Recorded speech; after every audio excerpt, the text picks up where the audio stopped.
example between us? Are you Does it work? Like, does it still work? Do you feel love you if I go and the same thing? Or does it have to be good? you know what? Even if you were going to be sarcastic and ironic, I think you should still act as though it was personal in order to leave this kind of stuff. Right? Yeah. So let's just say it was good. So let's just say it was yeah. Great. I know that you're not me. It was like, yeah, but right. Because I wanted to put him down a little bit. Basically, right. And with that example, are you Does it work? Like, does it still work? Do you feel love you if I go and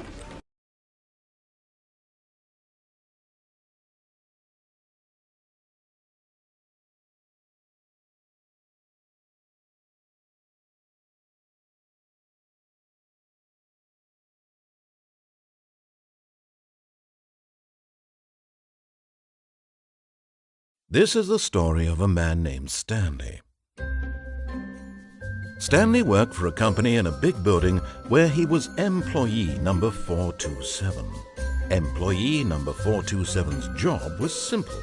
He sat at his desk in room 427 and he pushed buttons on a keyboard. Orders came to him through a monitor on his desk, telling him what buttons to push, how long to push them, and in what order. This is what employee 427 did every day of every month of every year.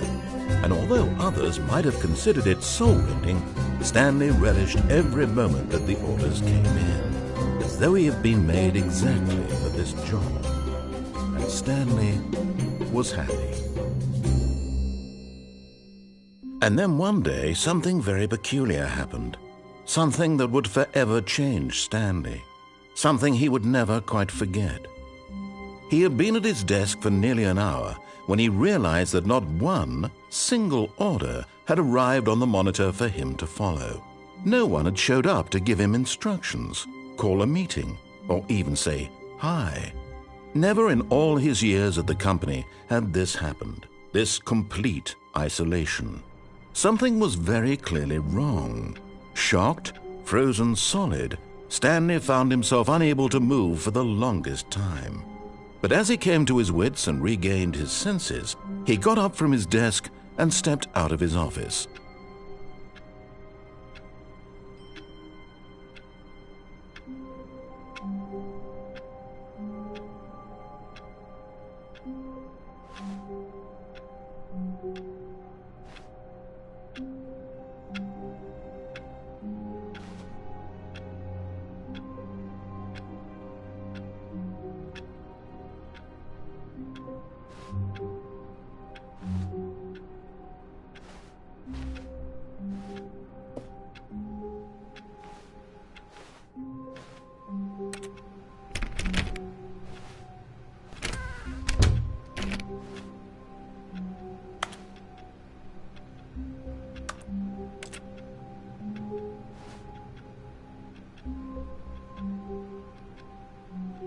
All of his co-workers were gone.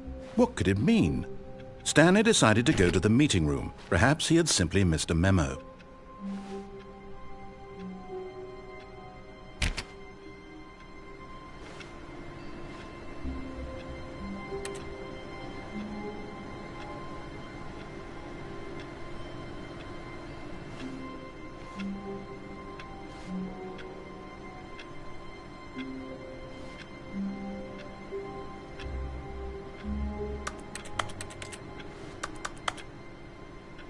No matter how hard Stanley looked, he couldn't find a trace of his co-workers.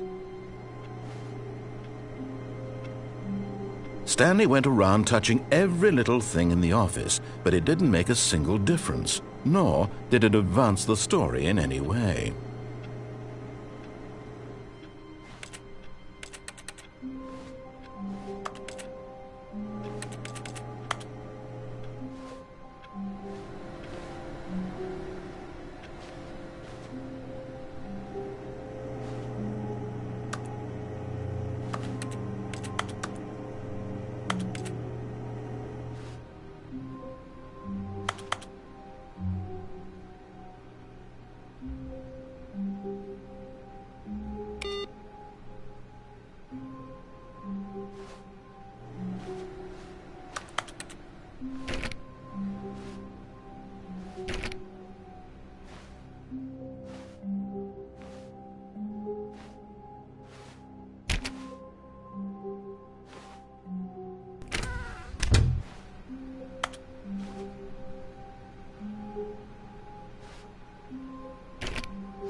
Stanley clicked on literally every single door in the office because he doesn't pick up well on cues from his environment.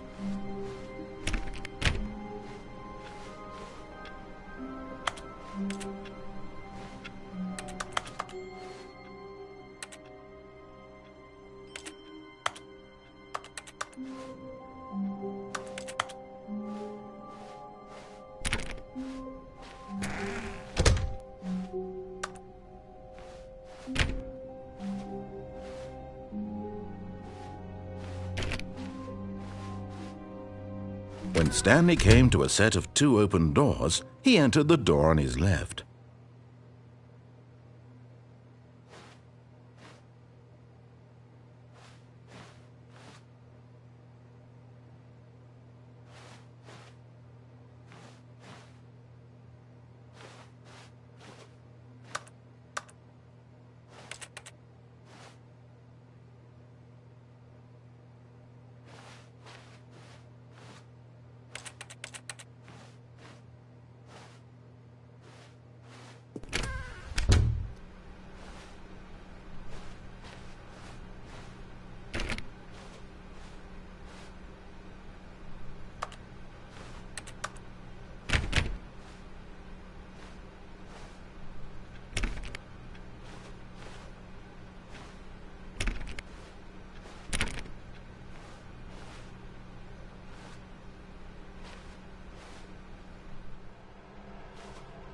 Yet there was not a single person here either.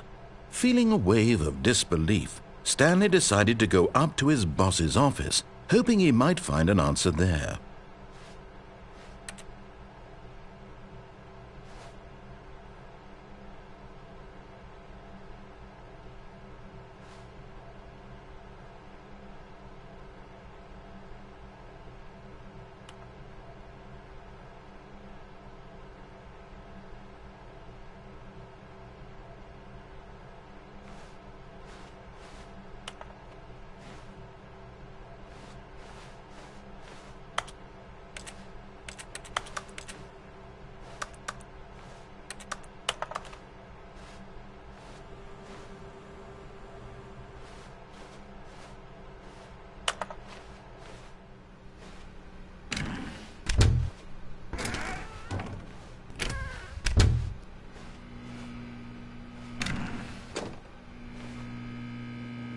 Stanley stepped into the broom closet, but there was nothing here, so he turned around and got back on track.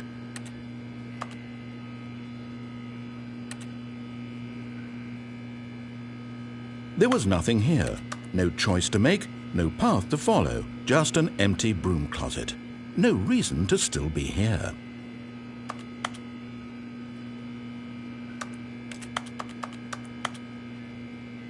It was baffling that Stanley was still just sitting in the broom closet.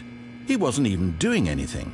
At least if there was something to interact with, he'd be justified in some way. As it is, he's literally just standing there doing sweet FA.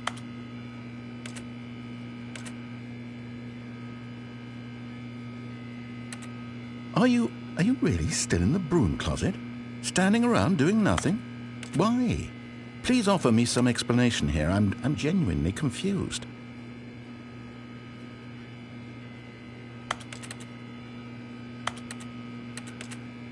You do realize there's no choice or anything in here, right? If I'd said Stanley walked past the broom closet, at least you would have had a reason for exploring it to find out. But it didn't even occur to me because literally this closet is of absolutely no significance to the story whatsoever. I never would have thought to mention it.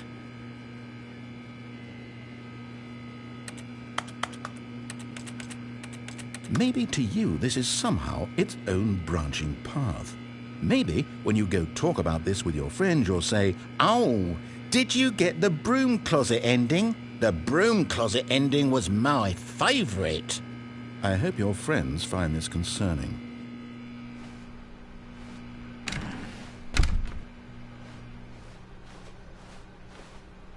Coming to a staircase, Stanley walked upstairs to his boss's office.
Stepping into his manager's office, Stanley was once again stunned to discover not an indication of any human life. Shocked, unraveled, Stanley wondered in disbelief who orchestrated this. What dark secret was being held from him? What he could not have known was that the keypad behind the boss's desk guarded the terrible truth that his boss had been keeping from him. And so the boss had assigned it an extra secret PIN number, 2845. But of course, Stanley couldn't possibly have known this.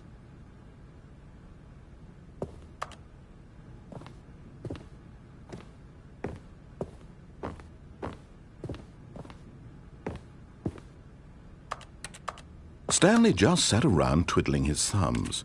Trying to input anything on the device was useless, since he could never possibly know that the combination was 2845.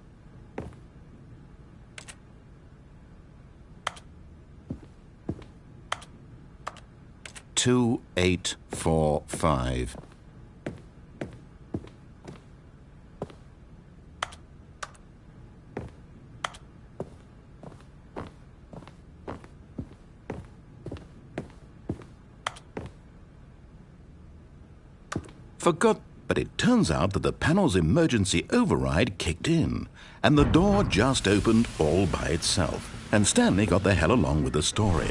Well, whoop-de-doo.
Descending deeper into the building, Stanley realized he felt a bit peculiar.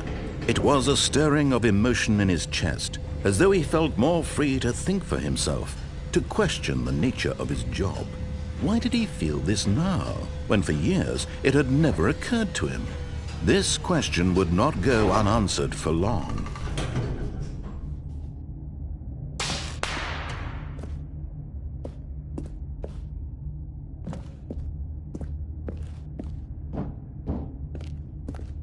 Stanley walked straight ahead through the large door that read Mind Control Facility.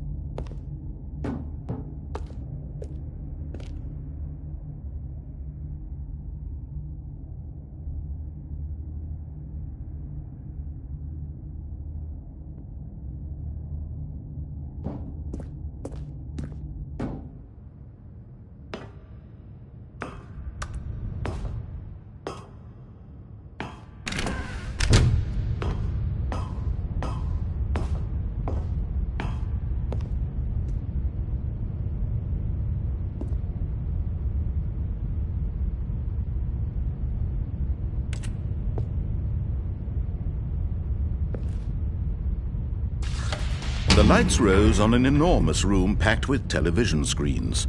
What horrible secret did this place hold? Stanley thought to himself. Did he have the strength to find out?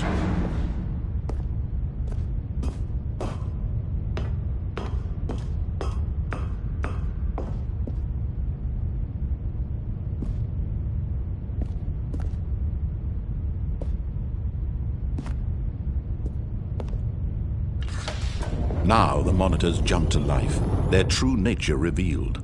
Each bore the number of an employee in the building, Stanley's co-workers. The lives of so many individuals reduced to images on a screen, and Stanley, one of them, eternally monitored in this place where freedom meant nothing.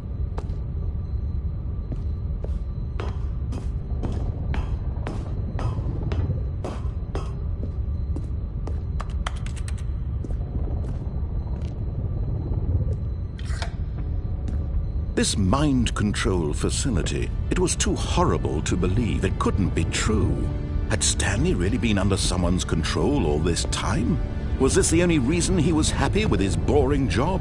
That his emotions had been manipulated to accept it blindly?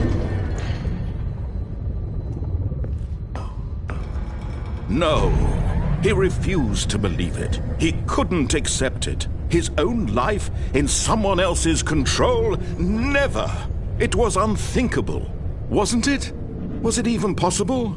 Had he truly spent his entire life utterly blind to the world?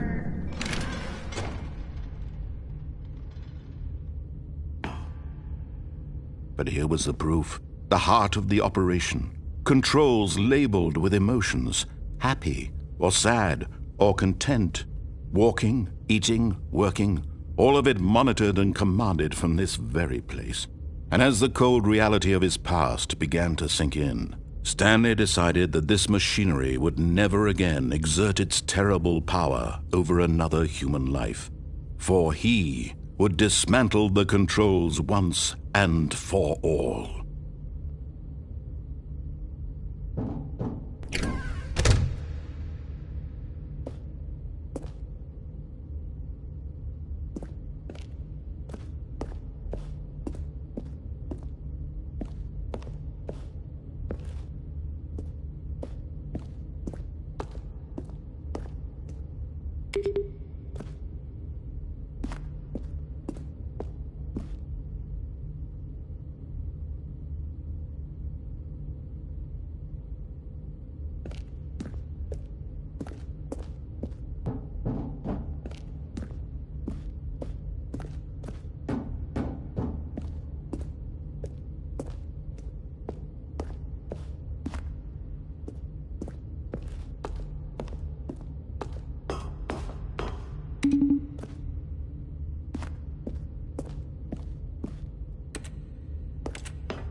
when at last he found the source of the room's power, he knew it was his duty, his obligation, to put an end to this horrible place and to everything it stood for. Oh, Stanley, you didn't just activate the controls, did you? After they kept you enslaved all these years, you go and you try to take control of the machine for yourself. Is that what you wanted? Control? Oh, Stanley, I applaud your effort, I really do. But you need to understand, there's only so much that machine can do. You were supposed to let it go, turn the controls off, and leave. If you want to throw my story off track, you're going to have to do much better than that. I'm afraid you don't have nearly the power you think you do. For example, and I believe you'll find this pertinent, Stanley suddenly realized he had just initiated the network's emergency detonation system. In the event that this machine is activated without proper DNA identification, nuclear detonators are set to explode, eliminating the entire complex. How long until detonation then? Let's say, 2 minutes. Ah, now this is making things a little more fun, isn't it, Stanley? It's your time to shine. You are the star. It's your story now. Shape it to your heart's desires. Oh, this is much better than what I had in mind. What a shame we have so little time left to enjoy it. Mere moments until the bomb goes off. But what precious moments each one of them is. More time to talk about you, about me, where we're going, what all this means. I barely know where to start. What's that? You'd like to know where your co-workers are? A moment of solace before you're obliterated? All right, I'm in a good mood. You're going to die anyway. I'll tell you exactly what happened to them. I erased them. I turned off the machine. I set you free. Of course, that was merely in this instance of the story. Sometimes when I tell it, I simply let you sit there in your office forever, pushing buttons endlessly and then dying alone. Other times, I let the office sink into the ground, swallowing everyone inside, or I let it burn to a crisp. I have to say this, though, this version of events has been rather amusing. Watching you try to make sense of everything and take back the control wrested away from you, it's quite rich. I almost hate to see it go. But I'm sure whatever I come up with on the next go-around will be even better. My goodness, only 34 seconds left. But I'm enjoying this so much. You know what? To hell with it. I'm going to put some extra time on the clock, why not? These are precious additional seconds, Stanley. Time doesn't grow on trees. Oh dear me, what's the matter, Stanley? Is it that you have no idea where you're going or what you're supposed to be doing right now? Or did you just assume when you saw that timer that something in this room was capable of turning it off? I mean, look at you. Running from button to button, screen to screen, clicking on every little thing in this room. These numbered buttons, no, these colored ones, or maybe this big red button, or this door. Everything, anything, something here will save me. Why would you think that, Stanley? That this video game can be beaten? Won? Solved? Do you have any idea what your purpose in this place is? Stanley, you're in for quite a disappointment. But here's a spoiler for you. That timer isn't a catalyst to keep the action moving along. It's just seconds ticking away to your death. You're only still playing instead of watching a cutscene because I want to watch you for every moment that you're powerless, to see you made humble. This is not a challenge. It's a tragedy. You wanted to control this world, that's fine. But I'm going to destroy it first, so you can't. Take a look at the clock, Stanley. That's 30 seconds you have left to struggle. 30 seconds until a big boom and then nothing. No ending here, just you being blown to pieces. Will you cling desperately to your frail life, or will you let it go peacefully? Another choice. Make it count, or don't. It's all the same to me, all a part of the joke. And believe me, I will be laughing at every second of your inevitable life from the moment we fade in until the moment I say, happily ever after.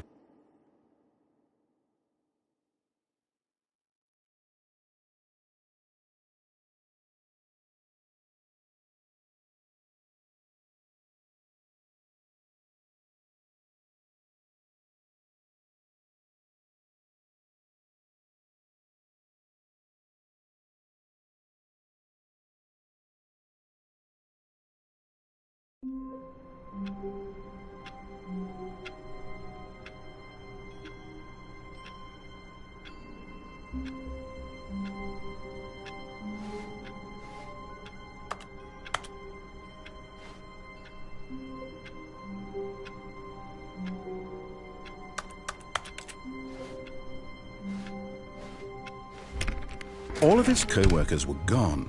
What could it mean? Stanley decided to go to the meeting room. Perhaps he had simply missed a memo.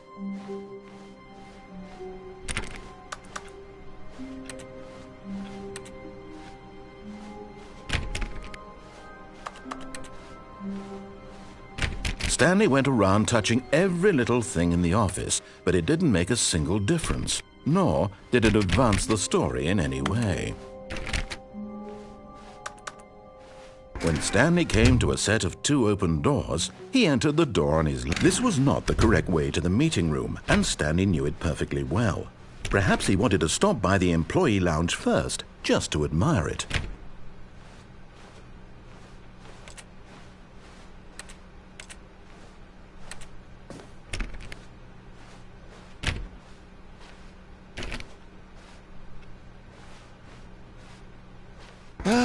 Yes, truly a room worth admiring. It had really been worth the detour after all, just to spend a few moments here in this immaculate, beautifully constructed room. Stanley simply stood here, drinking it all in.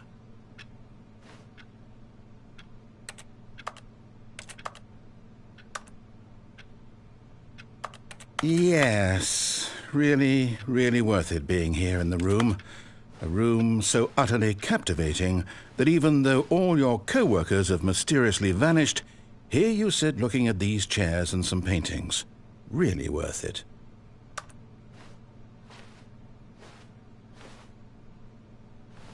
But eager to get back to business, Stanley took the first open door on his left.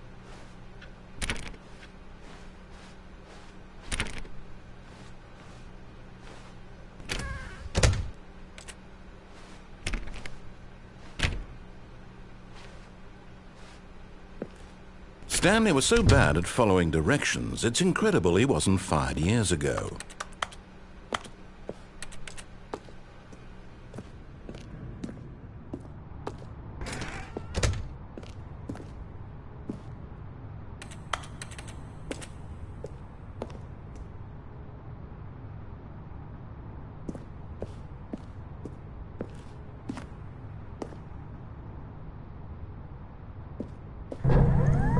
Look, Stanley, I think perhaps we've gotten off on the wrong foot here.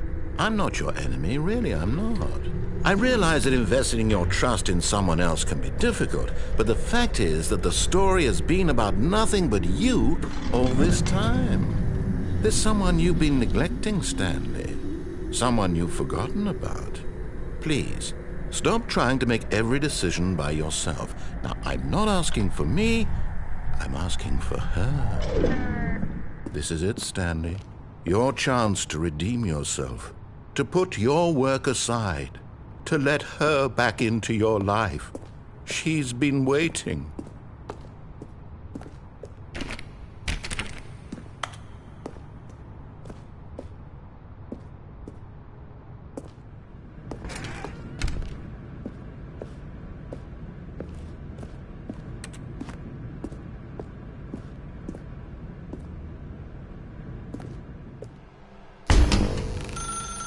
That's her, Stanley.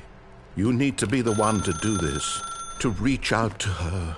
If you can truly place your faith in another, then pick up the phone.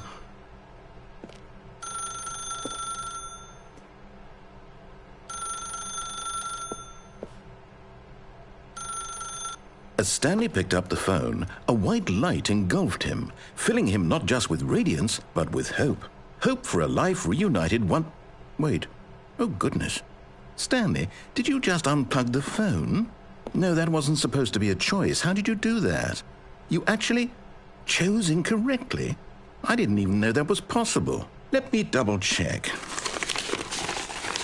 No, it's definitely here, clear as day. Stanley picks up the phone. He's taken to his apartment where he finds his wife, and the two pledge themselves to one another. Music comes in, fade to white, roll credits. Not picking up the phone is actually somehow an incorrect course of action. How is that even possible? None of these decisions were supposed to mean anything. I don't understand. How on earth are you making meaningful choices? What did you... Wait a second. Did I just see... No, that's not possible. I can't believe it.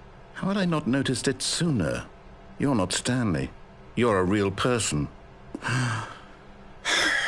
I can't believe I was so mistaken. This is why you've been able to make correct and incorrect choices. And to think I've been letting you run around in this game for so long. If you'd made any more wrong choices, you might have negated it entirely. It's as though you completely ignored even the most basic safety protocol for real-world decision-making. Or did you not grasp the severity of the situation? Well, I won't have that kind of risk on my watch.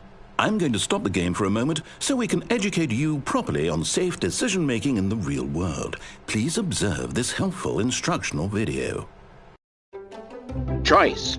It's the best part of being a real person, but if used incorrectly can also be the most dangerous. For example, in this scenario, a hypothetical real person named Rupert has a choice. He could invent a machine that eliminates food shortages across the world to make life better for all people. Or he could spend years of hard work forgetting how to read. Which choice would you make? Remember that unlike here, the real world makes sense, and at no time should you make a choice that does not conform to rational logic. If you find yourself speaking with a person who does not make sense, in all likelihood, that person is not real. Allow the person to finish their thought, then provide an excuse why you cannot continue talking. Turn to a partner and practice saying, "My goodness, is it 4:30? I'm supposed to be having a back, sack, and crack."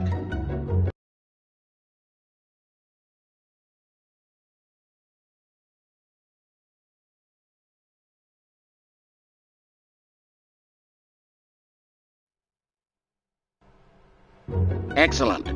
Making choices on a regular basis is the best part to a healthy decision-making process. Most medical professionals recommend making at least 8 choices per day.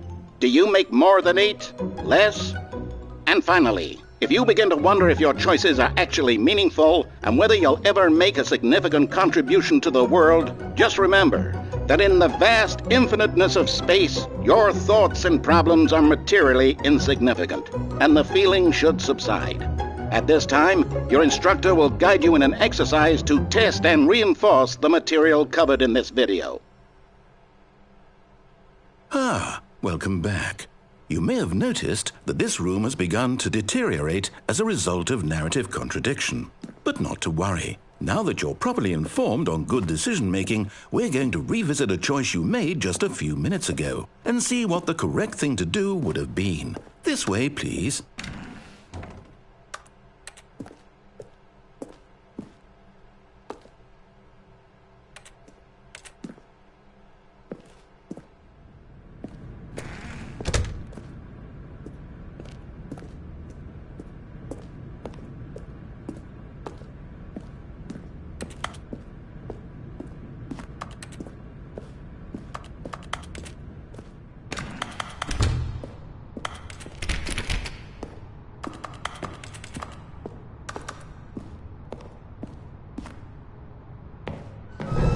Now that we know your choices are meaningful, we can't have you jumping off the platform and dying. Imagine the main character dying senselessly halfway through the story. That story would make no sense at all. We just need to get you home as soon as possible before the narrative contradiction gets any worse. Unfortunately, it seems this place is not well equipped to deal with reality.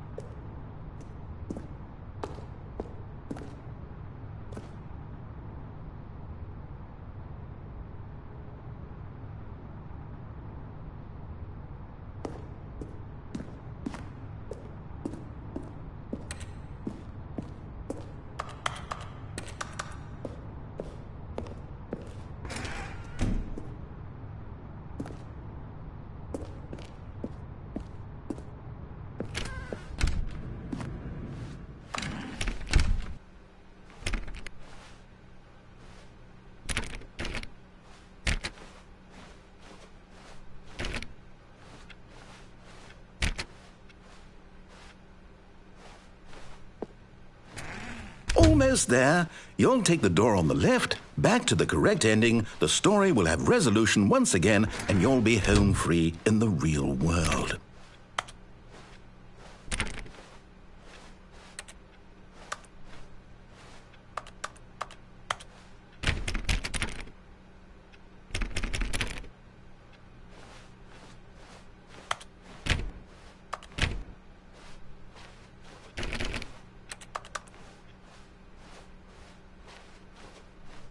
Now remember, all you need to do is behave exactly as Stanley would.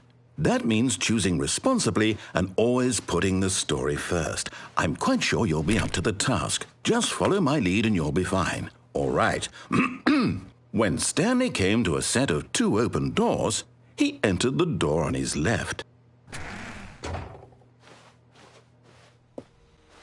No! Why did you do that? Quickly, hurry back in the other direction. Perhaps we're not too late.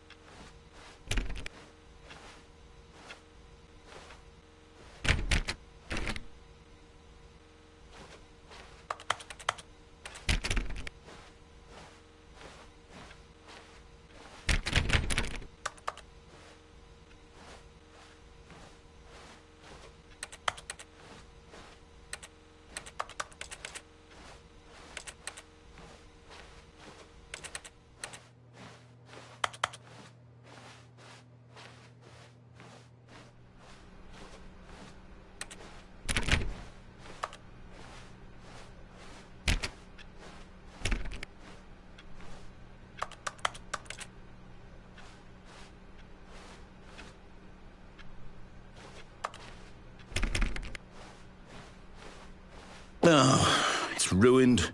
I can't believe, after everything we talked about, that my story, you've destroyed my work.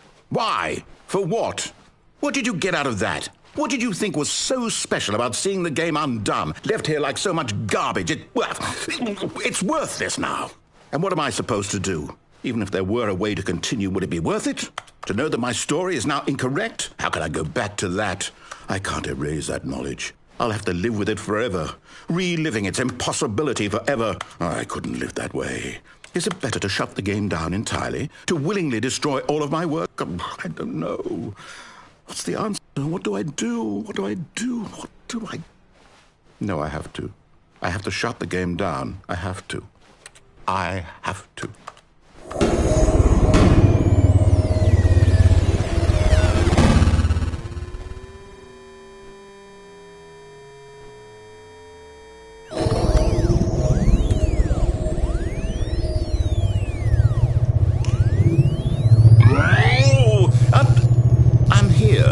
I'm still here in this pile of rubbish, with you, who thought you were so clever. Now look where we are. My entire game is destroyed. It was the only thing in the world that was mine, and you've run it into the ground. What, did you think that would be funny? You just had to see? Didn't I impress upon you how important it was to be like Stanley? He actually knows how to do what I tell him to. He understands that if I say to do something, there's a damn good reason for it. That thought hadn't even occurred to you, had it? That there's a world outside of you? You're a child. Oh, my story. If you'd just gone through the door on the left, you would have seen it. There was a whole underground facility. You would have destroyed it and been victorious. It would have been so perfect. I worked so hard on it. I tried so hard to make... behave exactly as Stanley would. That means choosing responsibly and always putting the story first. I'm quite sure you'll be up to the task. Just follow my lead and you'll be fine. All right. When Stanley came to a set of 2 open doors, he entered the door on his left. No! Why did you do that? Quickly, hurry back. Behave exactly as Stanley would. That means choosing responsibly and always putting the story first. I'm quite sure you'll be up to the task. Just follow my lead and you'll be fine. All right. When Stanley came to a set of 2 open doors, he entered the door on his left.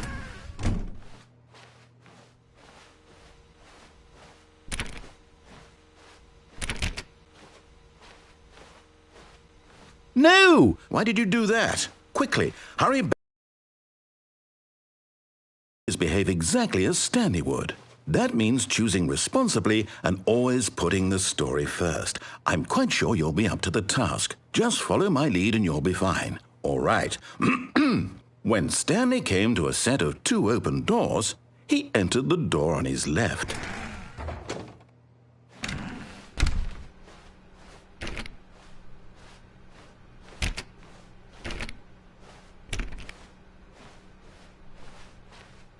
Yet there was not a single person here either.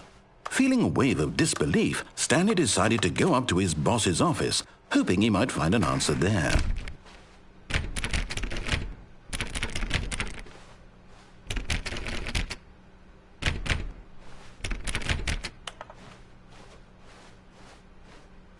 Coming to a staircase, Stanley walked upstairs to his boss's office.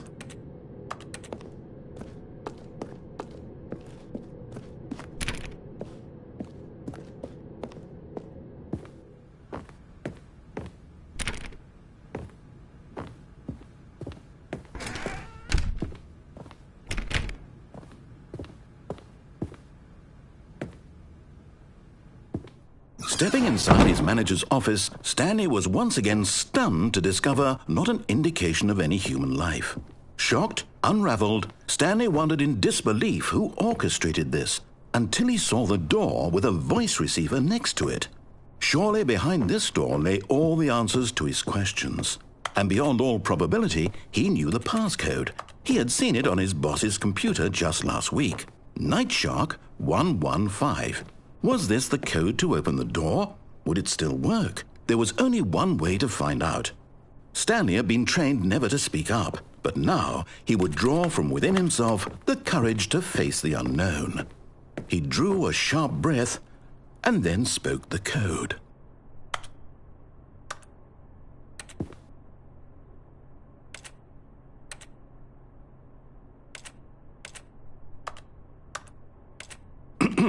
Stanley spoke the code. Nightshark 115. He spoke it into the receiver, right there on the wall.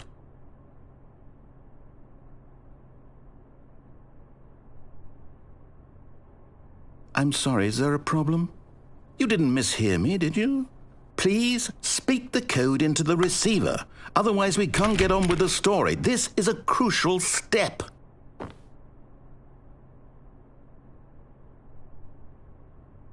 Okay, fine, you're not going to do it, but you know what? It's pretty humiliating to bring you this far, only for you to suddenly decide you have better things to do. I asked you for this one single thing, for your respect. The kind of respect Stanley shows for his choices. He knows what it means to take a story seriously. If you didn't want to see what I had to show you, then why did you come here? You had a choice, you know. You could have gone through the door on the right. You could have done whatever the hell you wanted over there. Why did you come this way? Speak. Say something to me. Explain yourself, you coward. You... When Stanley came to a set of 2 open doors, he entered the door on his left. Stanley? Hello? Are you... Is everything okay? Stanley, please. I need you to make a choice.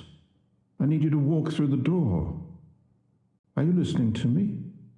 Can you hear me? Is everything all right? Stanley, this is important. The story needs you. It needs you to make a decision. It cannot exist without you. Do you understand me? Whatever choice you make is just fine. They're both correct. You cannot be wrong here. We can work together. I'll accept whatever you do. I simply need you to take that step forward, please. Choose. Do something. Anything. This is more important than you can ever know. I need this. The story needs it. So, you hear me? Are you there? Are you listening to this? Stanley, are you there? Okay. It's okay, I can wait. You need time to decide. Time to make sure your choice is correct. That is the best choice. That's all right. I'll wait for you to decide what's the right thing to do. Take as much time as you need.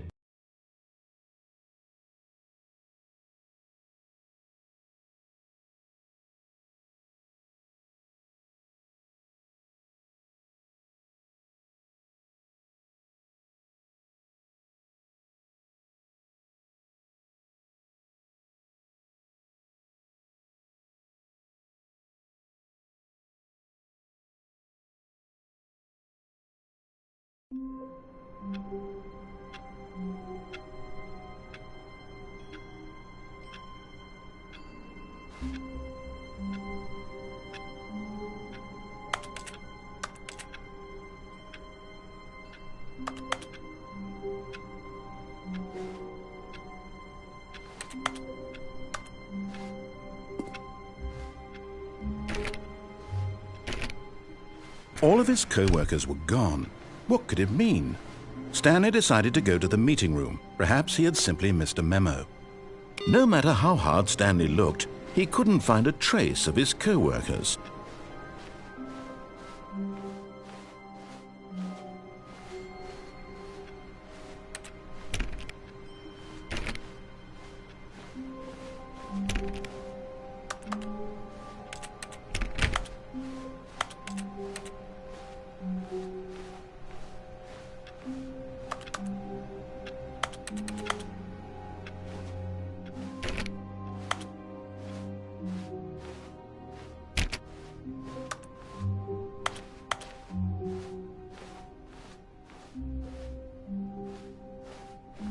When Stanley came to a set of 2 open doors, he entered the door on his left. This was not the correct way to the meeting room, and Stanley knew it perfectly well. Perhaps he wanted to stop by the employee lounge first, just to admire it.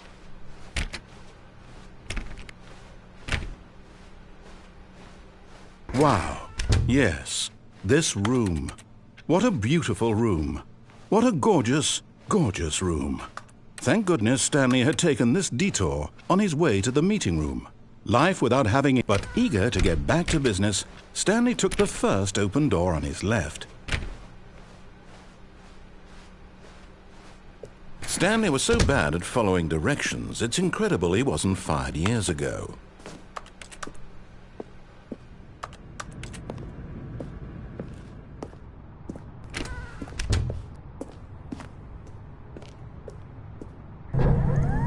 Look, Stanley, I think perhaps we've gotten off on the wrong foot here. I'm not your enemy, really, I'm not. I realize that investing your trust in someone else can be difficult, but the fact is that the story has been about nothing but you all this time. There's someone you've been neglecting, Stan. What? Really?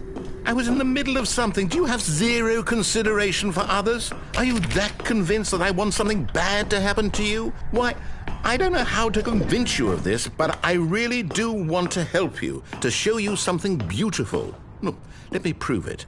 Let me prove that I'm on your side. Give me a chance.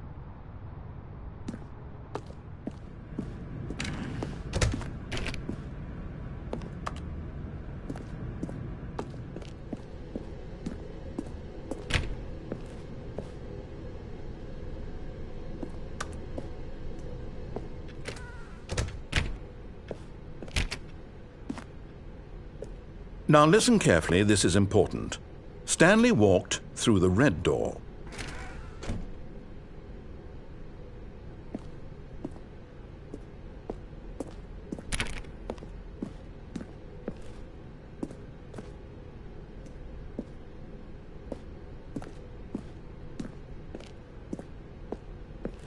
Aha, perhaps you misunderstood. Stanley walked through the red door.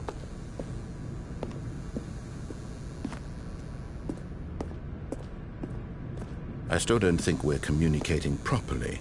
Stanley walked through the red door. All right, fine, go ahead, Stanley. You want to know so badly what's out there? You want to find out what lies at the end of this road you've chosen? Well, don't let me stop you.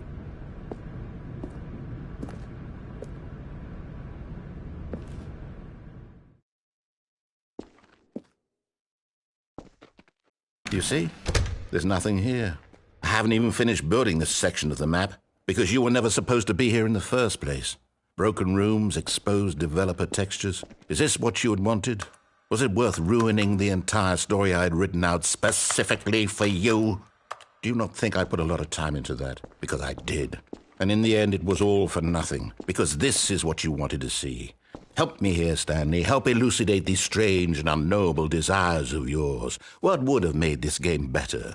What did you want to see? Vehicles? Skill trees? Work with me, you've given me absolutely nothing so far. Tell you what, let me take a stab in the dark at a new design and you can give me some feedback. There we go. A third option. This already feels leaps ahead of where we were before. Go ahead, Stanley. Take it for a spin.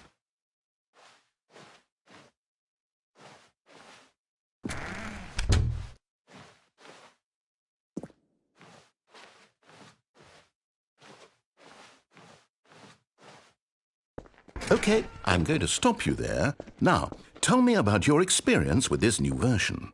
Would you say that the game benefited from allowing you more choices? Feel free to be honest. I'm looking for some real critical feedback here. A 1? I mean, I can understand if you had reservations, you saw ways the game could be improved to more fully express itself mechanically and artistically, but a 1? That's not even helpful. What am I supposed to do with that? But I guess it isn't my place to judge. Here, based on the data from your previous playthrough, I've compiled a new version. And to be perfectly candid, I think I've knocked it out of the park with this one. Let's take a look.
Now, would you say that competitive leaderboard helped you feel motivated to keep walking through doors? Again, honest answers, please.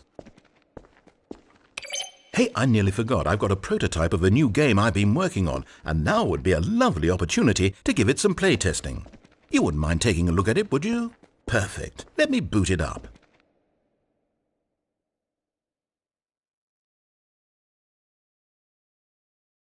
In this game, the baby crawls left towards danger. You click the button to move him back to the right, and if he reaches the fire, you fail.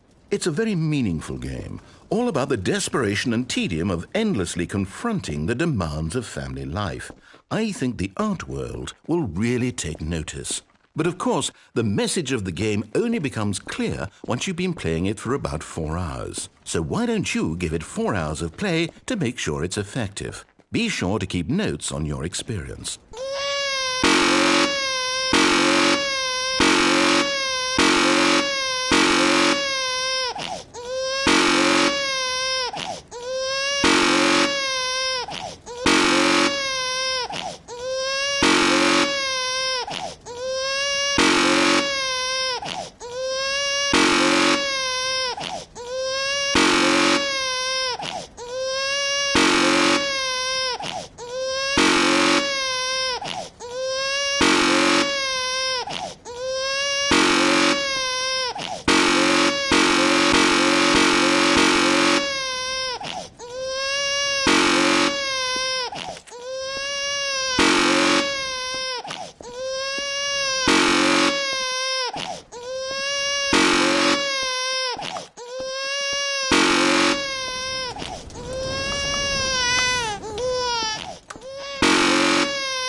You heartless bastard.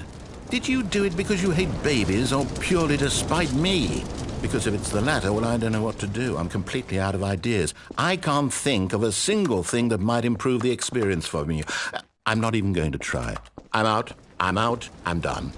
It's over. Thank you for playing. Your input was extremely valuable. Oh, hey, since my game was so awful, why don't we play someone else's game, just to ease the pain? Let's see. What do we have here?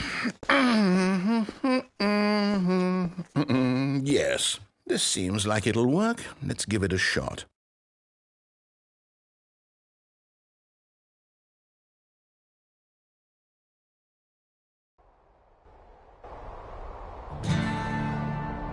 Aha! Fascinating. What do you think this game is about, Stanley? What's our backstory? What is our motivation? Well, it seems obvious to me that you are meant to play as a creepy man spying on innocent civilians below you from up high in your creep tower, perhaps for some sort of twisted erotic purpose. Yes, that must be it. What a fascinating venture into the experience of total mental depravity. So far, I love everything about this game, Stanley. And it seems there's even more. Come, let's venture outward and see what else is out there.